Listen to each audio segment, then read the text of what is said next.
and welcome to another video. Now this is going to be everything that I got for the first half of November. There's quite a bit to get through, so I'm not going to spend too much time on this. But yeah, I hope you guys enjoy, and I'll get straight into it. Now first of all is a film that I was very excited to see. There was no cinema screenings for this here in Australia, so I didn't have the opportunity to see it in theaters, but that is the limited edition UK release of In This Corner of the World. And this is a film based off of the manga of the same name that follows a young woman who, sort of in the lead up to the end of the Second World War, who was born, grew up, lives in the Hiroshima area, and her life sort of adapting to her husband's family and all these things, as well as wartime, sort of the realities of what was going on and how common folk were living their day-to-days during that last part of the war.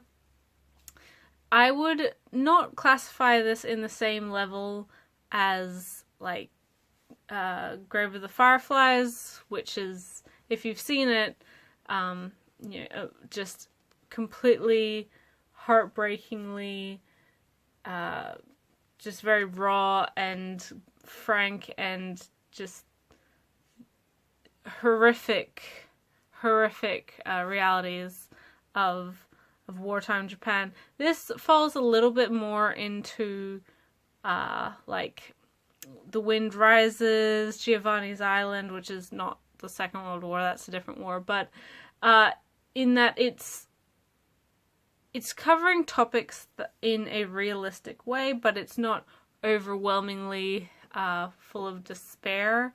There is a lot of hope in this film, even though a lot of awful things do happen throughout it. Ultimately, it is a story about like coming to terms with things and moving on and finding yourself after such horrible things have happened. It's very interesting.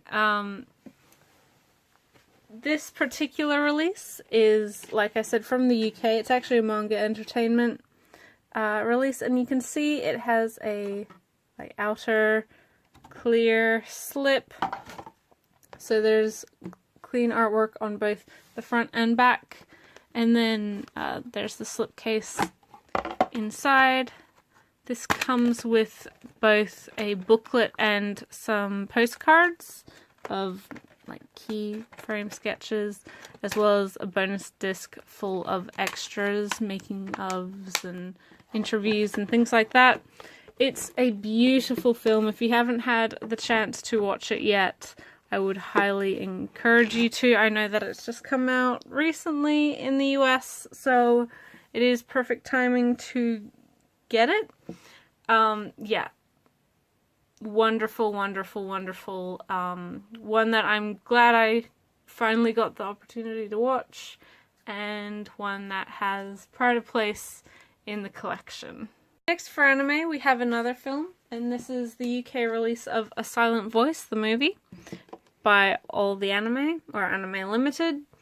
This is a film I did actually get to see in cinemas. Again, it's a limited edition with clean art on the front and back in a chipboard sort of cover. This one has a digipack, as you can see, with both the DVD and Blu-ray, and a very thick booklet with art, interviews, and very interesting stuff. I do really appreciate whenever Anime Limited have the opportunity to give like book extras, because I find them very interesting, more so than just knick-knack, like physical keychains and those sorts of things. That stuff doesn't interest me. Actually, hearing from the people who make it is always more interesting.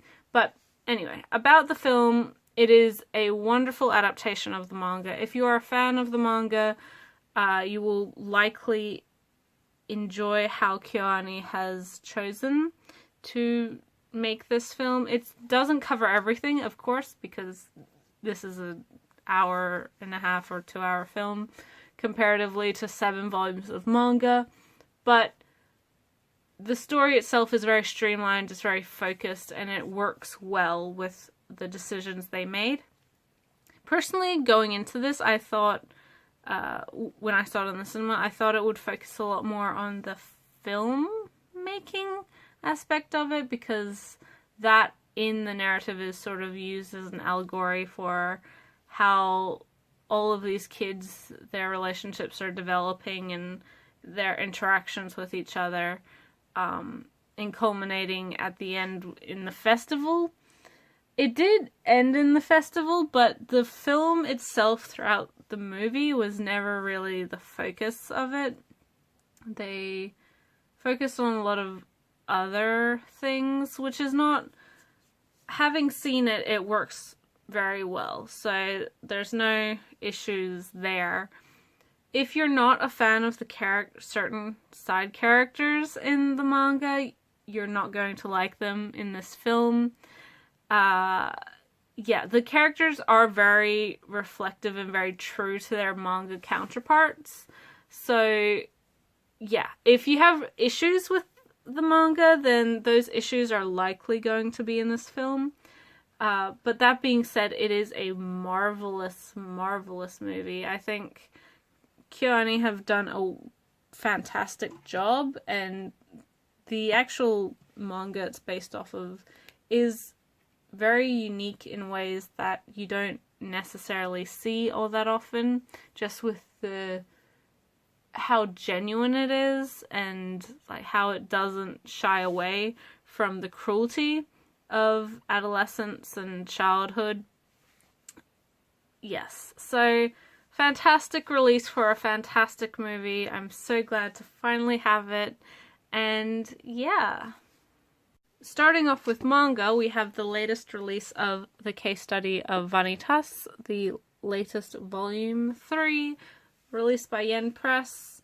If you're a fan of Mochizuki's other work, Pandora Hearts, I'm fairly certain you will enjoy this as well. She has a very familiar style between all of her works. The steampunk-esque Victorian era settings, I really enjoy. I always find them pretty good in manga and stories in general. Mochizuki really has it down to an art at this point. But if you haven't read any Vanitas, it follows vampire and sort of vampire societies within the steampunk universe, and individual called Vanitas looking for this particular book which vampires are afraid of, because it's sort of... There's a lot of stuff with what is safe for them and how they can be controlled, and there's a lot of interesting setting rules. So yeah, it's really good. Pandora Hearts is one that a lot of people love, myself included, and this series is a very strong follow-up. Of course, we're only at the 3rd volume, so it has a little bit to go to establish itself properly, but from how the characters interact, it's very reminiscent of her earlier work, and if you like that, you will like this. Next is the latest volume of My Hero Academia, the manga that I'm sure everybody is reading or has read or is buying or whatever, watching the anime. Yeah, it's really good. I have fallen so far behind on the anime. I'm only halfway through the 2nd season, but I know this is farther than what that adapted. Yeah, it's still a really strong, fun take on the superhero genre. It doesn't fall into the pitfalls of, I think, a lot of superhero media. that's currently being released, not just in Japan, but, you know, globally. Yeah, it's not a, and I say this with every volume, it's not a new premise, but it's done so well, and the characters are so likable. They have such a range of personalities, and it's such an interesting setup and work that, like, just the idea that 80% of humanity has powers, so it, rather than being like a minority within the world, it's people without powers who are the minority. Sort of like the opposite of what X-Men are. I find that just a really interesting twist, first of all, just on like the superhero genre anyway. But then you have this additional aspect of, even though everyone has powers within the society, how does the society work, and how do they react when there is threats, and should we be promoting this idea that heroes need to be saving everyone and should be lauded for their achievements and all these things. It's really interesting. Plus it's the fun like school aspect of it as well, which again has been done, but it's done really well. You can tell that Kohei Horikoshi has a lot of love for his characters, and it's always really interesting getting into a new volume. There's some pretty exciting stuff in this volume, and I'm actually really looking forward to the next one. This is one I always read as soon as it comes in because it's exciting and you want to know what happens next. And that's, I think, the best indication of a good, compelling manga. Another new Viz release, we have volume 17 of Heike. Again, I get this every month. I don't think I can say anything new that I haven't said the last 17 months. It's very fun. All the characters are great. It works well as a sports manga because even though we have a team who are our main characters, you can still always root for the other teams. It's not so one-sided, and it's not so obvious as to who's going to win in every match. Yeah. It's a really fun series. I think at this point, if you're not reading it or, you know, buying it or whatever, you've probably heard of it. You will know whether you like it or not. And yeah, I mean, nothing I say is going to convince you otherwise. It's just a really fun series, and I'm excited. I'm always happy whenever new volumes come out because with the monthly release, it helps not only for us to stay up to date or to catch up to Japan, but it really emphasizes how the manga itself feels. It's a very rapidly paced story, and that's very reflective. Whenever you finish one volume, you want to immediately go to the next one. I find, in my reading experience for this series. So having it come out every month really allows you to just keep that momentum up.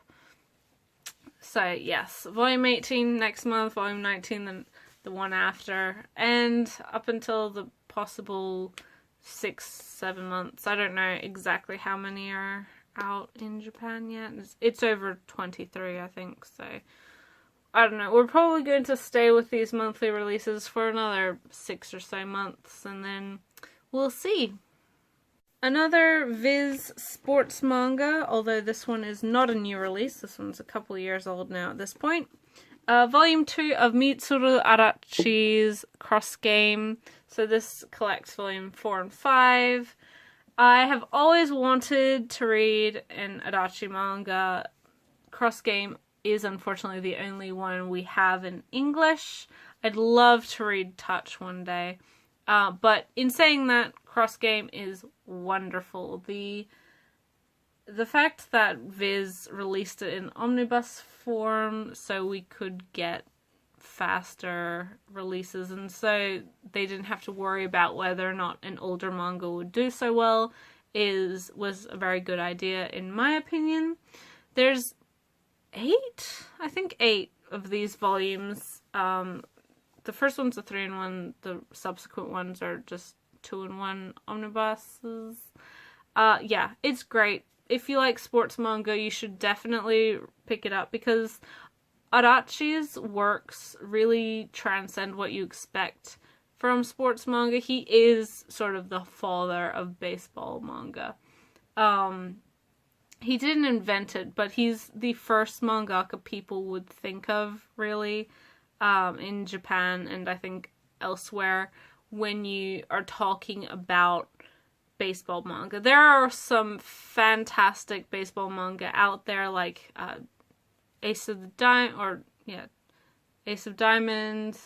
Big Wind Up, etc., etc., etc.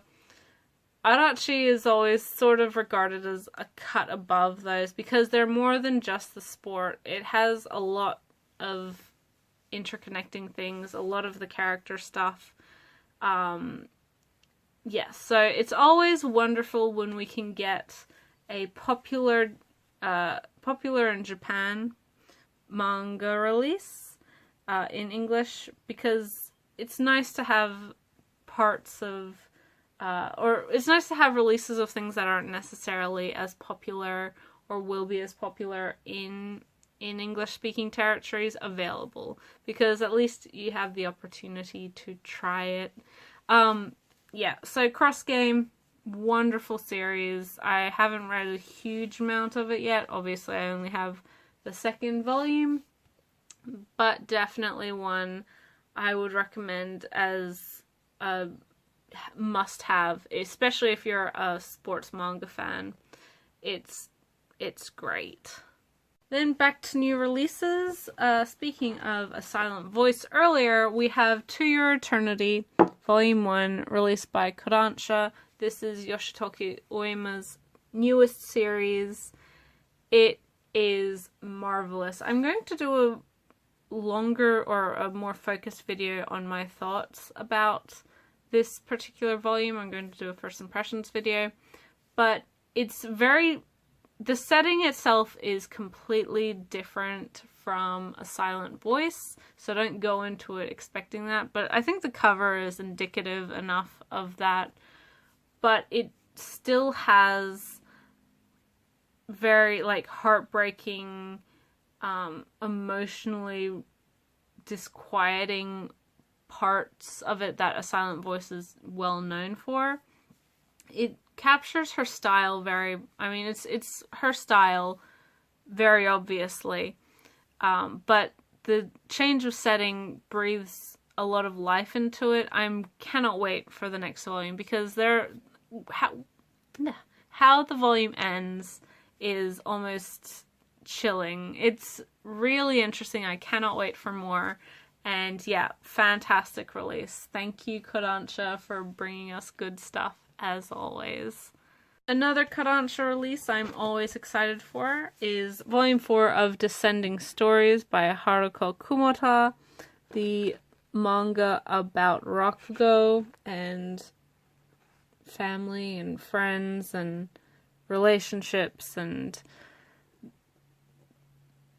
pursuing perfection and being an artist and all these things. It's so good. I'm going into this manga, I knew what to expect because I had seen the anime. And the anime is it's a fantastic adaptation of this. Especially, I would recommend the anime just on the Rakugo performances. They're done so well. And you can, even if, you don't understand Japanese, the actual performances transcend any sort of language barrier. It's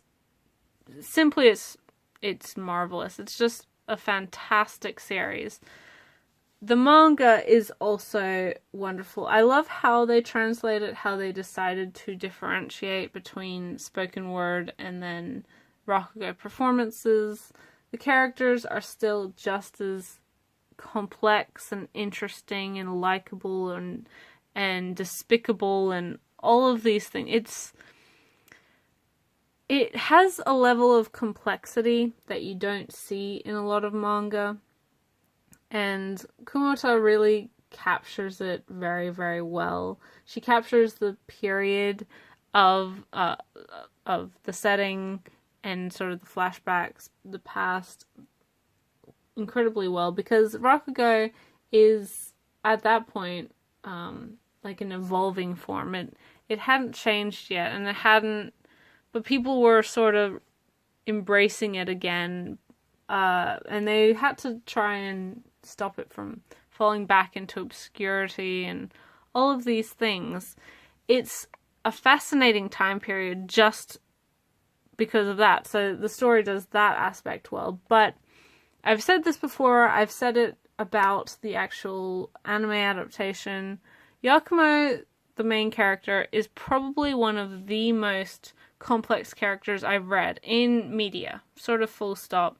He has so much to him that you really have to sit down and think about it. He's such an interesting character to unpack because he has so many motivations, and they're very human, simple motivations, but there's so much going on that you don't see characters who have to deal with the same sort of things all that often.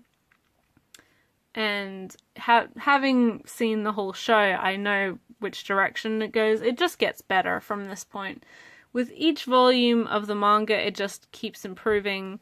There's so much good in this series, and if you're interested, definitely pick it up, because again, this is a sort of series that I would never have expected to get translated, licensed, anything 10 years ago.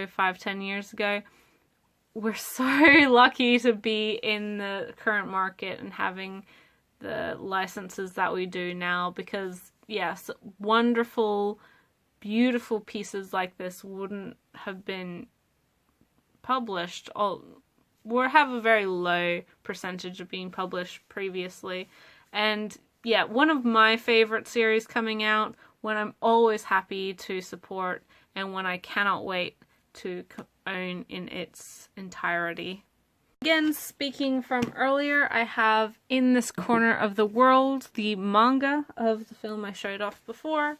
This is the entire 3-volume series in one book, released by 7 Seas by Fumio Kono, and it is great. It has a little bit more of a vignette feel than the movie does, but fundamentally they're incredibly similar. There are some things that are left out, some things that are sort of adjusted as is expected with this sort of thing, but it is really a beautiful, beautiful reflection of a horrible time in Japan's history. Yeah, the human struggle aspect of it is really brought to the forefront because our main character is such a likable, down-to-earth, sort of relatable character. You really feel for everything she's going through during this period, as well as, you know, her new family and the people she's living with, and it's just it's done really well. Really, really well. And yeah, if you're a fan of this sort of thing, definitely pick up 7 Seas' release of it. It's beautiful. It has a lot of weight to it. If you have like the Planetes releases, or re-releases I should say, from Dark Horse, it has that same sort of weight to it. Very high quality printing. Yeah, fabulous, fabulous, fabulous release. Next is another older release, and this is a series that I haven't ever had the opportunity to read, but it's one that has always intrigued me. I had never been able to find a copy, but recently Better World Books had a sale, and 4 out of the 5 volumes were on sale, so I picked them up for a lot cheaper than they would be new. They are ex-library copies, but they're pretty perfect for the most part. I did take the stickers off, and there's no like sticky residue or anything like that. The pages are perfect. Yeah, so don't be afraid to buy secondhand library if you don't worry too much about things being perfect. And that is Children of the Sea.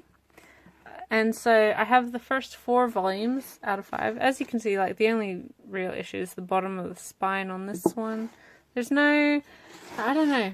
I don't get too weirded out about secondhand books, but the ones you can get from Better World Books are pretty great quality. We have volume 2.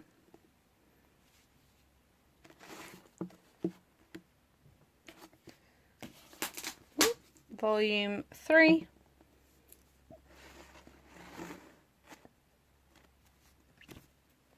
And volume 4. Again, I haven't ever actually read this series, although it's one that's always interested me. But in saying that, it's sort of exactly the type of story I would enjoy. The series itself follows like a girl who meets 2 ghosts in the water, and nobody really believes her. None of the adults in her town believe her. These ghosts say they've been raised by dugongs. There's sort of a mysterious, magical element to the ocean, or the sea, should I say. They're 2 different things. It's fascinating. And like I said, I haven't read a huge amount of it. I've only read the first 2 or so chapters of the first one, because I only got them 2 or 3 days ago. So, yes, but I'm super, super excited to get around to reading this one. It's a series that I don't think is very popular. I don't think a lot of people have heard about it, but it's one that, when I heard about it, I knew that I wanted to read it. It's just exactly my type of thing, I think, personally, but yeah, super excited. Like I said, I don't have the final volume, but I'm hoping to get that soonish, and then I will read all of it. I'll read these first 4 and then be excited when the last one comes in. So yes, super excited about this one. Finally, I have a light novel that is volume 7 of Ryoho Narita's Durarara. This is not the most recent volume. Volume 8 just came out. I fell a little bit behind, but now I've caught up. Yeah, Durarara is not my favorite of Naruto's stories. I much prefer Bakuno, but in saying that, it is very interesting. Naruto always manages the character balance very well, and he has a very accessible writing style. Light novels are never going to be, you know, high concept literary masterpieces. But Naruto does have a lot of very interesting themes to his works, as well as just because he writes in such an accessible way, I think they're easy for most people to get into. There is a huge cast of characters in both Durarara and Bakuno. So there's a high probability that you will find a character you enjoy in either of those franchises, or more than one, hopefully.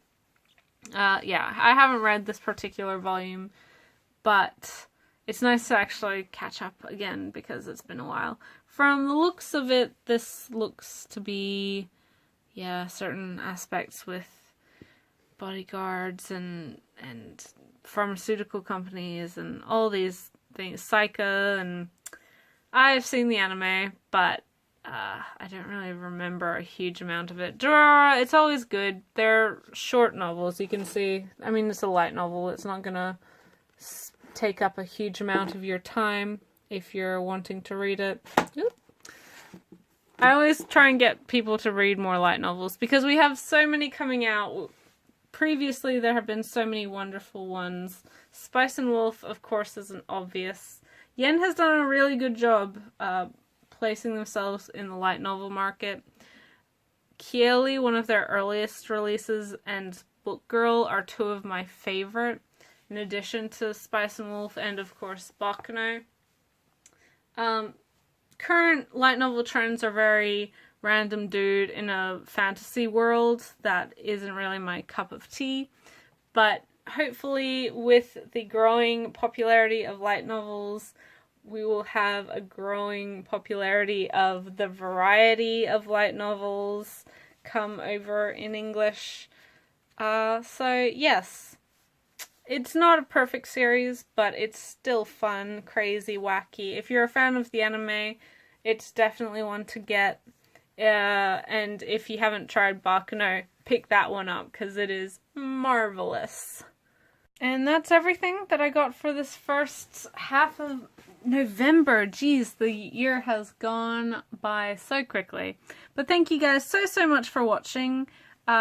Leave a comment if you enjoyed it. Tell me what you've been getting, whether you agree or disagree with some of my opinions on these stories, whether you're buying them or if there's other stuff that you're enjoying currently. Let me know. I always love reading the comments. My Twitter is also in the description. I talk about manga and other things on there quite often. I'm sure most of you guys know. But yeah, feel free to follow me if you want to. Hopefully you enjoyed this, and I'll catch you in the next one. Bye guys!